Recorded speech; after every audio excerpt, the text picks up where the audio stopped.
Assalamualaikum warahmatullahi wabarakatuh. Let me introduce myself. My name is Suryadi.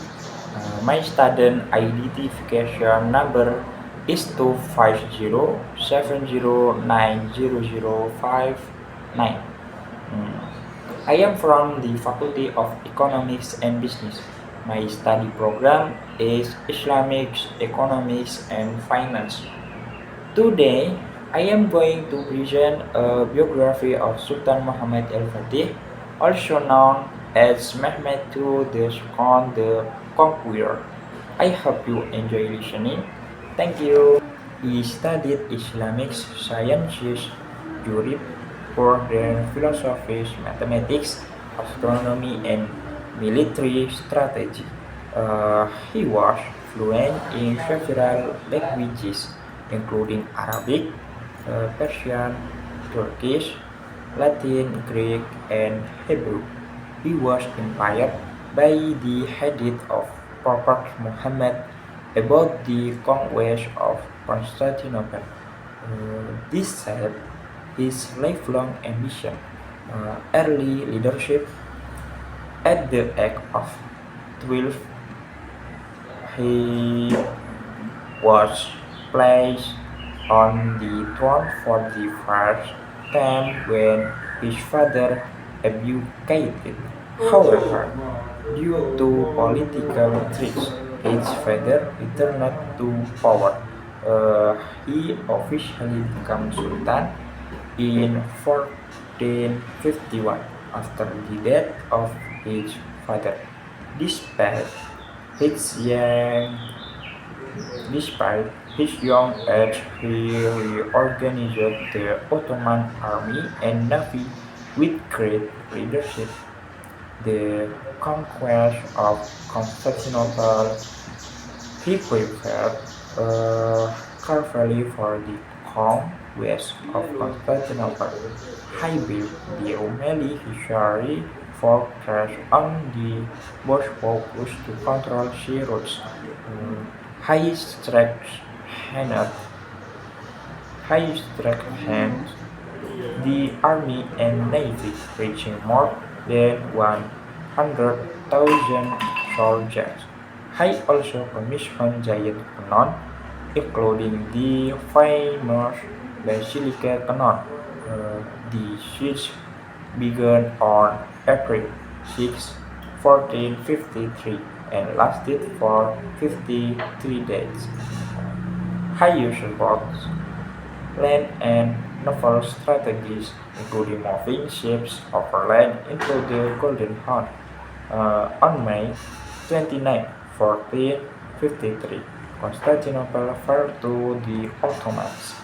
The victory ended the Byzantine Empire and marked the rise of the Ottoman Empire as a superpower. After March, Muhammad al-Fatih entered the city with great respect and discipline. He allowed Christians and Jews to live safely under Ottoman rule. He converted Hagia Sophia into a mosque that preserved many other churches. He renamed the city Istanbul and made it the new capital of the empire. Rule and expansion. He transformed Istanbul into a political, cultural, and economic center. He encouraged Muslim, Christian, and Jews to uh, repopulate uh, repo- repopulate the city.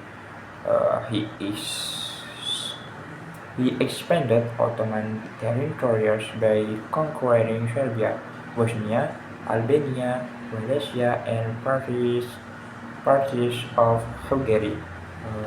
He unified Anatolia under Ottoman control and structured the navy. His rule made the Ottoman Empire one of the greatest powers in the world. Cultural contribution. He was a great patron of scholars, scientists, and authors from both the Islamic world and Europe. He built schools, libraries, and mosques to make Istanbul a center of education and culture. Uh, he encouraged, he encouraged the growth of architecture, literature, and science under his reign. Death and legality. He died on May 3, 1481, at the